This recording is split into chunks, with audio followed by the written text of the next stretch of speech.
Hey YouTube, it's Jimmy here with another video, and I'm doing a review of Royal Rumble 2004. This is the first pay-per-view in the 2004 year.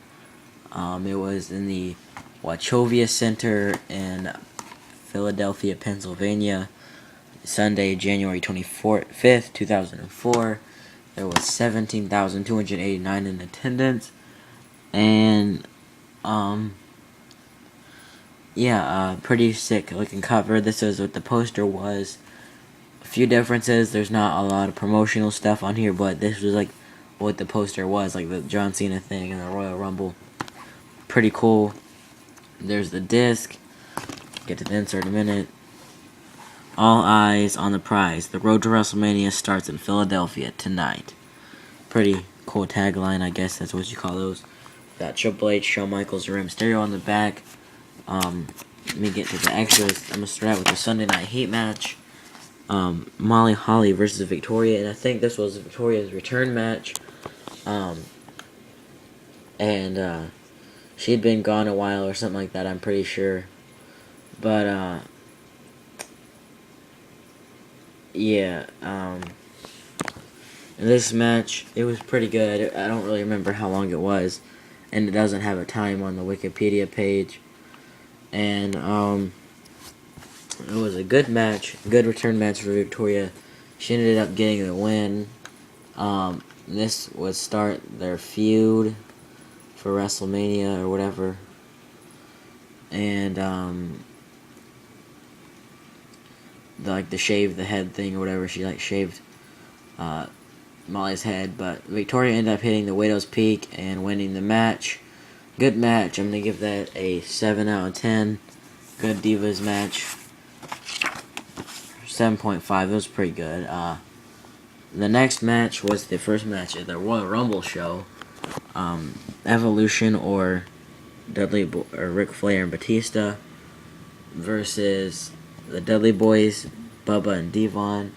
And there was a tables match for the World Tag Team Championship. And Ric Flair and Batista were the champions. Really quick into the match. Batista powerbombed or spinebuster Devon through a table. It wasn't even that long of a match. It was like 4 minutes, and it was a good match. Pretty quick, fun opener.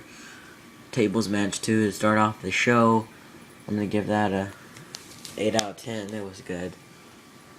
And the next match was the Cruiserweight Championship match.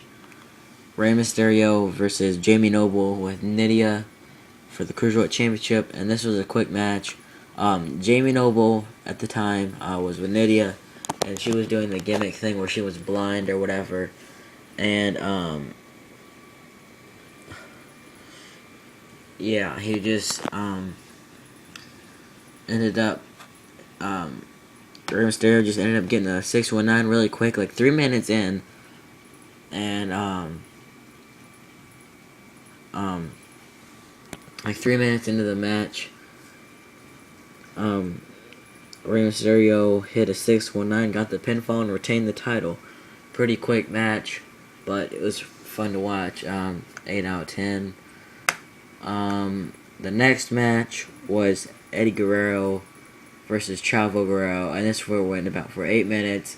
Eddie Guerrero ended up getting the win, and Chavo was Chavo Sr., his dad. This match happened because they lost the tag team titles to the Basham brothers, and they got a rematch or whatever. They was blaming Joe. Oh my god, I'll be right back. Sorry about that, got a phone call. But this match happened because, like I was saying, they were having their arguments in the tag team, and Chavo on the second match, the rematch, just sat there after the match. One had him in the Boston Crab, I think it was. Another one was just beating him or had him in another submission move, and that girl was hitting him with the whip, I think. I think that's what it was. She was just sitting there, and then after that they left. Chavo got back in the ring and started beating up Eddie, and yeah, but Eddie ended up getting out all of his anger on Chavo, getting the frog splash, or hitting the frog splash, getting the 1, 2, 3. Then after that, just killing Chavo and making him bleed. I barely think. I think he's only bled a few times. If he's bled more than this time, we've never really seen him bleed before. But I'm gonna give that match a 8 out of 10. It was a good match. Then the next match was Brock Lesnar versus Hardcore Holly. This wasn't really that good. It was for about 6 minutes, 6.5 minutes, and this match happened because Hardcore Holly was in a match with Brock Lesnar, and Brock Lesnar did the F5, and Hardcore Holly landed on his neck, and he broke his neck, and he was out for a while, and he was finally back and getting revenge, but it didn't work. Brock Lesnar ended up retaining the title. He was going to lose it the next pay-per-view, No Way Out, to Eddie Guerrero, but overall, wasn't that good of a match. Brock Lesnar hit the F5, retained his belt. I'm going to give that a 5 out of 10. It wasn't very good. Brock Lesnar's a good wrestler. Don't really know much about Hardcore Holly, except his hardcore matches are entertaining, but technical wrestling-wise, I'm not the biggest fan of him, or wrestling-wise, just the hardcore stuff. And then the next match probably stole the show. World Heavyweight Championship, last man standing match. Shawn Michaels versus Triple H. And I noticed something now just looking at it. It was a Raw match, and then SmackDown, and then Raw. And like, the Raw is red and the SmackDown's blue. That's pretty cool. But this match was very good. It was like, in this match, it just went back and forth and back and forth. Shawn Michaels, this is probably one of the most I've ever seen him bleed. He bled like crazy, and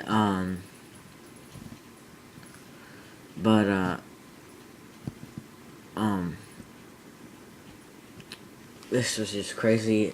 At the end of the match, Shawn Michaels hit a Sweet Chin Music on Triple H, and he fell down too. And they were both unable to get up, and it was a draw, so Triple H retained his title. Really good match. Really had a lot of fun watching it. This is probably, it was match of the night. I don't know if I was going to say match of 04, but this was a really good match. And, yeah, so, this is the most I've ever seen Shawn Michaels bleed or whatever, and this was on Triple H's new DVD, Thy Kingdom Come, and, yeah, and, now, I'm gonna give it a 10 out of 10, and then,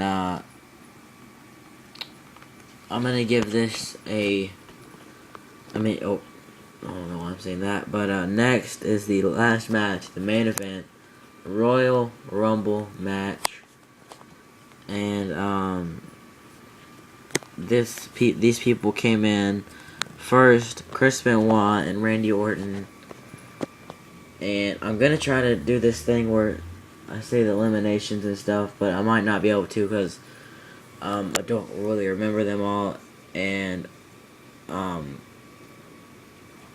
it's in a weird order, but yeah, I don't think I'm gonna be able to look at this list. It's too complicated. It's not really in the order of who they were when they were eliminated or whatever. What it says when, but it's too messed up. But I'm just gonna say some stuff about it. There's this guy named Ernest Cat Miller right there. Oh, I'm gonna go ahead and say the entrances. Matt Hardy 3, Tajiri 4, Bradshaw 5, Rhino 6, Matt Hardy 7, Scott Steiner 8, Matt Morgan 9, Hurricane 10, Booker T 11, 12 Kane, 13 Spike Dudley, and Kane came out, and 13 Undertaker's music went off. The crowd went nuts. Kane went nuts. He got eliminated, and then like 10 seconds later, after Undertaker's music, like the dong, dong, like, you know, his whole music thing. It went on for a little bit, and then like after that, you heard Spike Dudley's music, and he came out, and Kane killed him, and he never even made it into the match. 14 Rikishi, 15 Rene Dupree, 16 A-Train, 17 Shelton Benjamin, 18 Ernest the Cat Miller. And I was so surprised when this guy came out. He had Bros Clay's song, so I'm guessing it's this guy's song. Somebody call my mama. Somebody call my mama. This song has been dead for almost 10 years, and about 8 or 9 years. And this guy used it. I don't know if that was his song somewhere else or in WWE. I don't know if he's in WWE or not. I can't remember. He was just one of those guest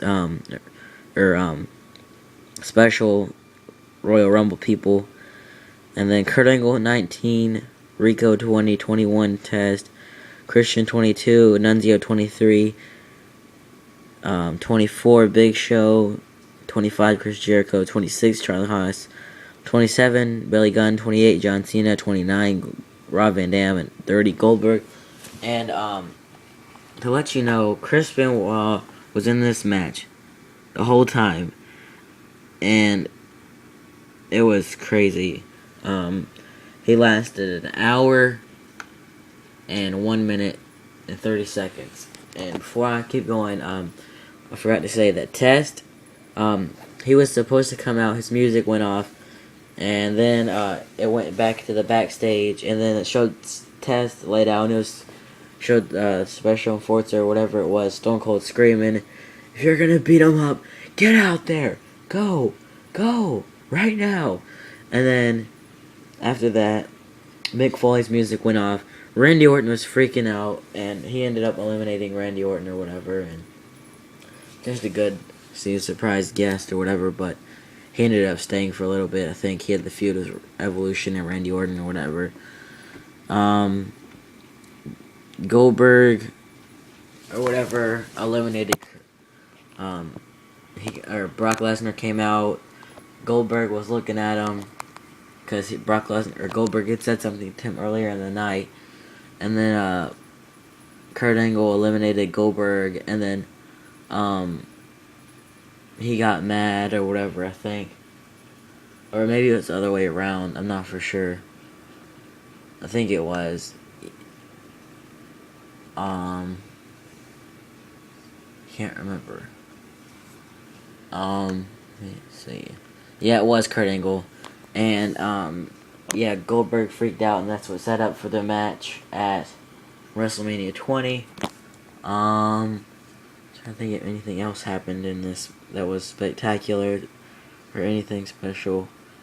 There was about, like, maybe 5 or 6 people just trying to beat up Big Show and eliminate him or whatever. And, it was pretty entertaining to see that. Like, they all tried to throw him over or whatever. But eventually, Big Show got eliminated. Trying to see who was on. Chris Benoit. Yeah, it was the last two. It was Chris Benoit and Big Show.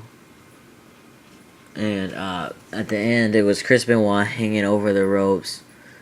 And he was just hanging there. And he eventually got him to flip over. And he won the Royal Rumble from number 1 spot. And last one to do that, the one before him was Shawn Michaels. And put on an awesome show. The last 4 was Kurt Angle, Chris Jericho, Big Show, and Chris Benoit. And pretty good. Royal Rumble. A lot more entertaining than some of the recent years, but it was still a really good Royal Rumble. I wouldn't say it's better than 01. 01's still my favorite Royal Rumble. Not just because of the year, because of the talent in the match, and then all the weapons and stuff they were using. It was funny, and Drew Carey and Honky Tonk Man, and yeah. But Chris Benoit went on to go to WrestleMania and win the World Championship, lose it at SummerSlam to Randy Orton to make Randy Orton the youngest world champion at 24. 3 years after that, or not even 3 whole years, Chris Benoit snaps or something, smothers his kid and strangles his wife, and then hangs himself. Messed up, but I still respect the guy for his wrestling stuff, but not what he did to his family. But yeah, awesome match. Chris Benoit put on a heck of a show. And that's it for the Royal Rumble. I'm gonna give that a 10 out of 10. All Royal Rumbles are entertaining. So far, the ones I've watched, I haven't really watched the early '90s ones. Royal Rumble reflections.